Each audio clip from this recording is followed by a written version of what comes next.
लोकसभा चुनाव 2024 की तारीखों का ऐलान हो गया है। 543 सीटों के लिए ये चुनाव 7 फेज में होना है। पहली फेज की वोटिंग 19 अप्रैल को और आखिरी फेज की वोटिंग 1 जून को होगी और 4 जून को नतीजे आएंगे। वोटिंग से लेकर नतीजे आने तक इसमें 46 दिन लगेंगे। लोकसभा के साथ ही 4 राज्यों आंध्र प्रदेश, ओडिशा, अरुणाचल प्रदेश, सिक्किम में विधानसभा चुनाव होंगे। मुख्य चुनाव आयुक्त राजीव कुमार ने कहा कि हम लोगों के लिए ऐतिहासिक क्षण है। 2024 दुनिया के लिए भी चुनाव का साल है। दुनिया के सबसे बड़े और सबसे जीवंत लोकतंत्र के रूप में भारत पर सभी का ध्यान केंद्रित रहा है। ऐसे में उन्होंने वादा करते हुए कहा कि वे चुनाव इस तरह कराएंगे जो देश की चमक को बढ़ाएगा। गौरव देने वाली बात है कि लोकसभा का कार्यकाल 16 जून 2024 को समाप्त होने वाला है। The term of 17th Lok Sabha is due to expire on 16th June 24. The term of legislative assemblies of Andhra Pradesh, Odisha, Arunachal, Sikkim are also due to expire in June 24. Jammu Kashmir assembly में भी चुनाव due हैं और पूरी states में इन सबके साथ समीक्षा करने के दौरान और उसके बाद हमें ये विश्वास है कि हम एक यादगार, स्वतंत्र, निष्पक्ष चुनाव एक पर्व के रूप में सबकी भागीदारी के साथ सुनिश्चित कराएंगे। मुख्य चुनाव आयुक्त राजीव कुमार ने मतदाताओं की भी जानकारी दी। देश में कुल वोटर्स 96 करोड़ 88 लाख से पुरुष वोटर की संख्या 49 करोड़ 72 लाख, महिला वोटर्स की संख्या 47 करोड़ 15 लाख, ट्रांसजेंडर वोटर्स की संख्या 48,044, दिव्यांग वोटर्स की संख्या 88 लाख 35 हजार। जनसंख्या में मतदाता प्रतिशत 66.76%। 18 से 19 साल के मतदाताओं की संख्या 1 करोड़ 84 लाख, 20 से 29 साल के मतदाताओं की संख्या 19 करोड़ 74 लाख, 80 साल से ज्यादा उम्र वाले मतदाताओं की संख्या 1 करोड़ 85 लाख, 100 साल से ज्यादा उम्र वाले मतदाताओं की संख्या 2,38,000। चीफ इलेक्शन कमिश्नर ने बताया है कि 85 साल से ज्यादा उम्र वाले जितने वोटर हैं और जो दिव्यांग वोटर्स हैं, उनके वोट इलेक्शन कमीशन घर घर जाकर लेंगे। नॉमिनेशन से पहले उनके घर फॉर्म पहुंचाए जाएंगे और इस बार पूरे देश में ये व्यवस्था एक साथ लागू होगी। 85 प्लस जितने वोटर्स हैं उनके हम घर जाके वोट लेने के लिए तैयार हैं। नॉमिनेशन से पहले सबके घर में हम फॉर्म 12D पहुंचाएंगे।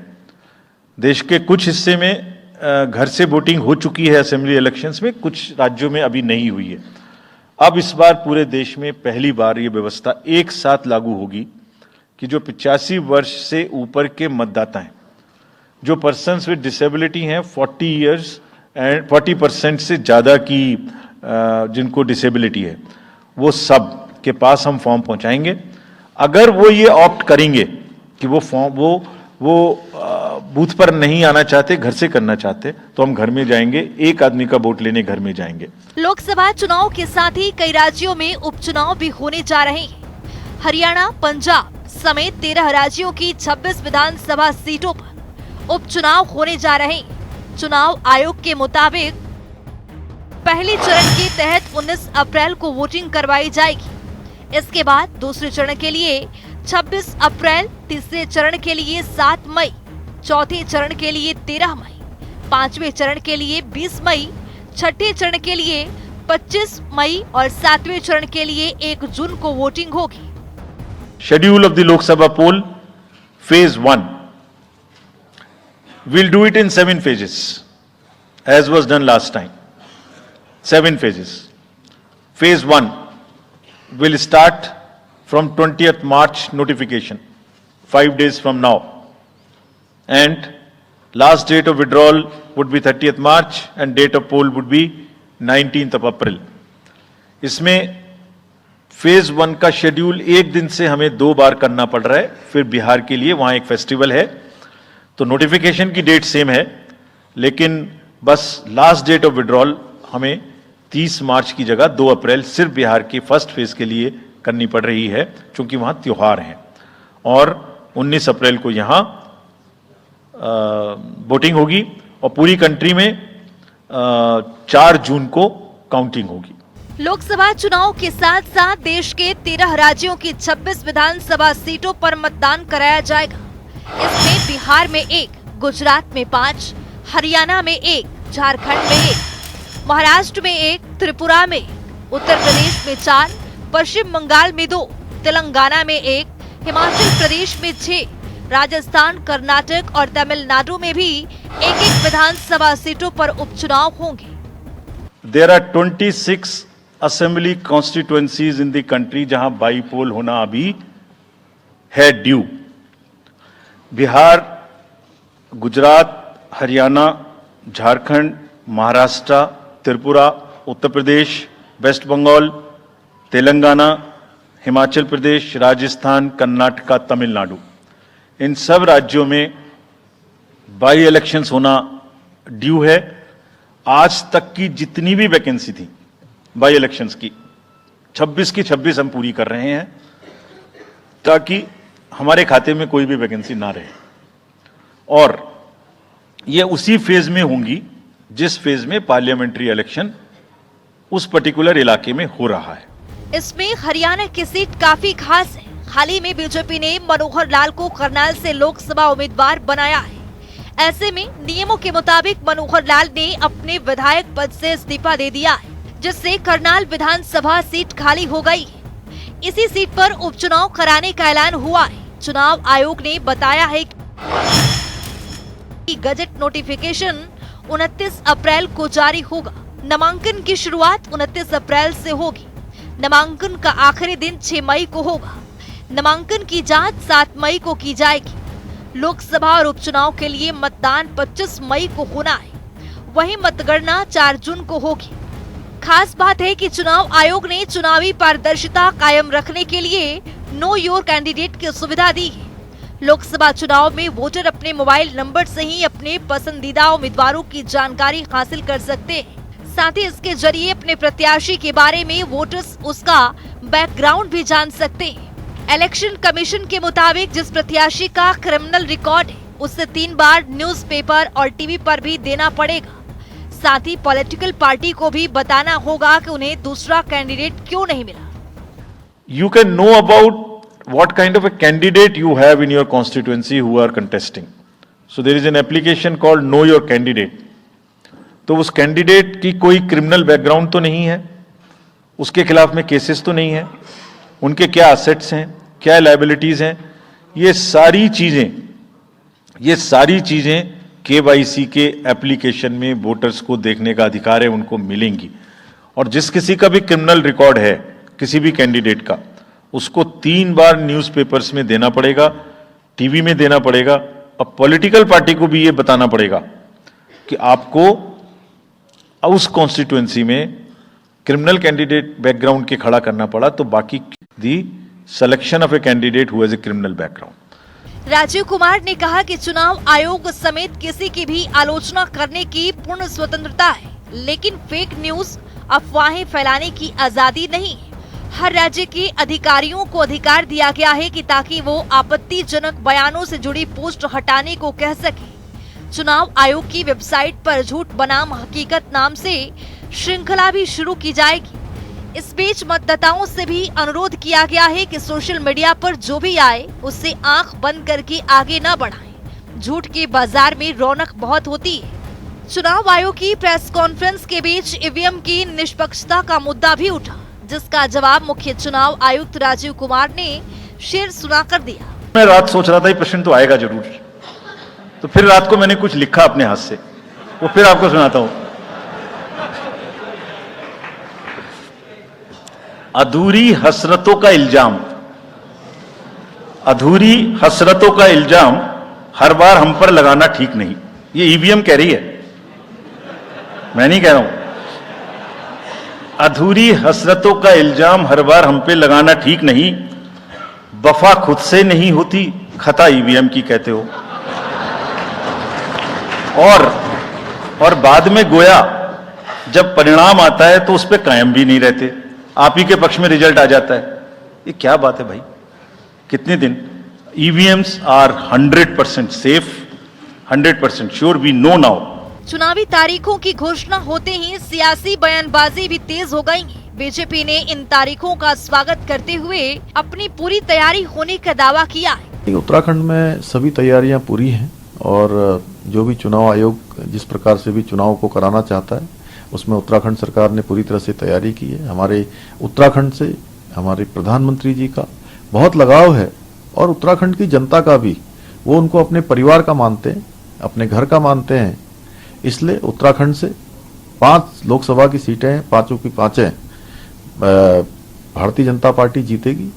और एक गिलहरी ने जैसे राम सेतु बनाने में अपना योगदान दिया था, उसी प्रकार से हमारे प्रधानमंत्री जी को प्रधानमंत्री बनाने और उनके विकसित भारत के संकल्प को पूरा करने के लिए 5 की 5 सीटें उत्तराखंड की भारी बहुमत से जीतेंगी। लोकतंत्र के इस महाअभियान में मैं सभी देश भर के प्रदेश के मतदाता भाइयों बहनों का सबका अभिनंदन करता हूं और हमारे विश्व के सबसे बड़े लोकतंत्र के लिए चुनाव में हम सब लोगों को चुनाव के द्वारा अपनी सरकार चुनने का अवसर मिलेगा। मैं एक बार पुनः सभी मतदाताओं का धन्यवाद करता हूं। जहां तक हमारी पार्टी का विषय है, हम लोगों की पूरी तैयारी है। हमारा संगठन बूथों तक हमारी कार्य योजना बनी हुई है और हमारी पार्टी ने 51 प्रत्याशी भी 80 में से घोषणा हम लोगों ने की है और हम पूरे 10 सालों का अपना माननीय प्रधानमंत्री जी के नेतृत्व में जो हमारी सरकारों ने काम किए हैं, अपना पूरा रिपोर्ट कार्ड, पूरा लेखा जोखा लेकर जनता के बीच में जाएंगे। और मुझे विश्वास है कि एक बार पुनः तीसरी बार मोदी जी प्रधानमंत्री बड़े अंतर से जीतेंगे। उत्तर प्रदेश की सभी सीटें भारतीय जनता पार्टी अपने सहयोगी दलों के साथ जीतेगी। और हर महीने चुनाव की तैयारी करते रहते हैं। एक चुनाव खत्म होता है, दूसरे चुनाव के लिए तैयारी शुरू कर देते हैं। हमारी पार्टी जो है बराबर सक्रिय रूप से हमारी हर प्रकार की चीज़ों को देखकर, संगठन के सभी स्थिति को जानते हुए हम लोग बराबर चुनाव के मूड में रहते हैं। इसलिए कहीं कोई चिंता की बात नहीं है। वो लोग समझें जो अनर्गल बयानबाजी कर रहे हैं, झूठों का बाजार गर्म कर रहे हैं, झूठ का बाजार गर्म करने में जिनको माहिर है जो लोग, वो लोग समझें, उनके लिए चुनाव धड़कन होगा। हमारे लिए चुनाव तो एक चुनौती है। निश्चित रूप से हम मिलकर के चुनाव लड़ने वाले हैं और एनडीए गठबंधन पूरी तरह से, अब तो 400 से भी ज्यादा पार की स्थिति हमें परिलक्षित हो रहा है, दिखाई पड़ रहा है।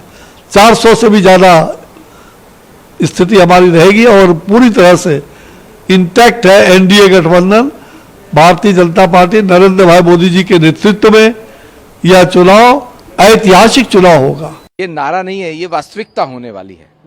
और मैंने बताया भारतीय जनता पार्टी विश्व का सबसे बड़ा राजनीतिक दल है और ये कैडर बेस्ड पार्टी है। हमारे कार्यकर्ता पूरे 12 महीने समाज की सेवा में लगे रहते हैं और इस बार तो बहुत सौभाग्य की बात है कि पिछले 10 वर्षों से आदरणीय नरेंद्र मोदी जी की जो सरकार है, उन्होंने गरीब कल्याण के लिए 200 से अधिक योजनाएं चालू की हैं और उसका लाभ, सरकार की योजनाओं का लाभ सीधा सीधा समाज के हर वर्ग, हर जाति, हर समुदाय तक पहुंचा है और बिना किसी बिचौलिए के पहुंचा है।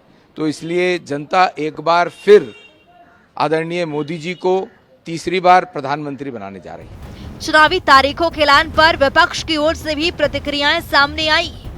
किसी ने जनता से निष्पक्ष चुनाव की अपील की है तो किसी ने चुनाव आयोग की निष्पक्षता पर सवाल भी उठाए। चुनाव आयोग का जो मुख्य कार्य है या मुख्य जिम्मेदारी है वो है निष्पक्ष चुनाव, शांतिपूर्ण चुनाव और लोगों को ये विश्वास रहे, लोगों का भरोसा रहे कि जो चुनाव की प्रक्रिया हो रही है वो सब निष्पक्ष भाव से हो रही है। अगर उसमें कहीं भी किसी तरह की कमी आती है तो फिर लोगों का विश्वास चुनाव आयोग से उठने लगता है। अभी तक जो चुनाव का आयोग का जो रवैया हमने देखा है, ख़ास तौर पर जब केंद्र में भारतीय जनता पार्टी की सरकार आई है, तो वो पक्षपात कर रहे हैं, भेदभाव कर रहे हैं।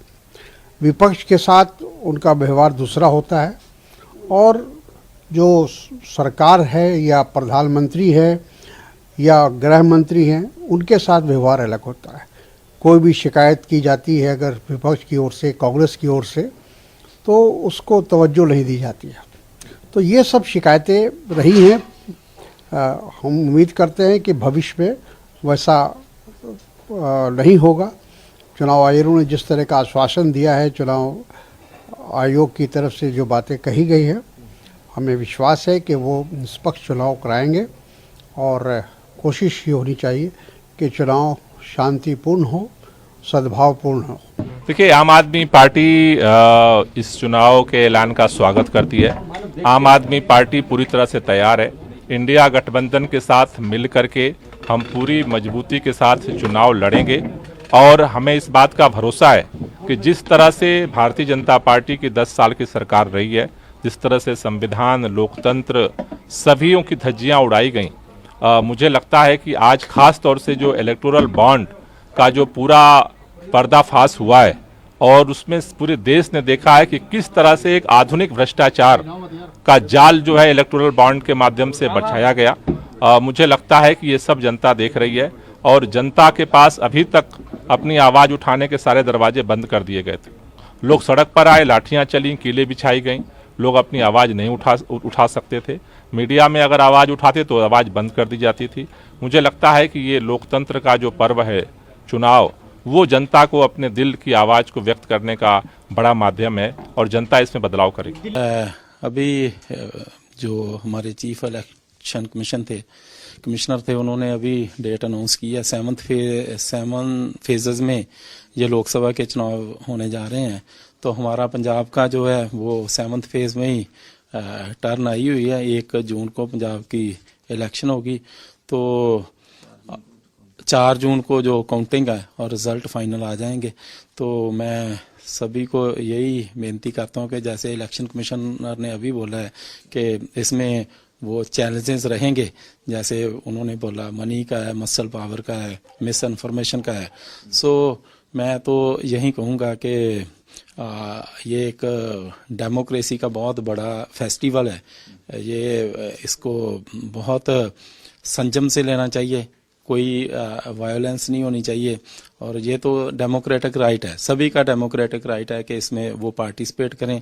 हमारे बहुत से नए वोटर हैं, वो भी इस बार वोट का इस्तेमाल करेंगे। सो मैं हमारी 1 जून 7 फेज में हमारी टर्न है, तो हम पूरी तरह से तैयार।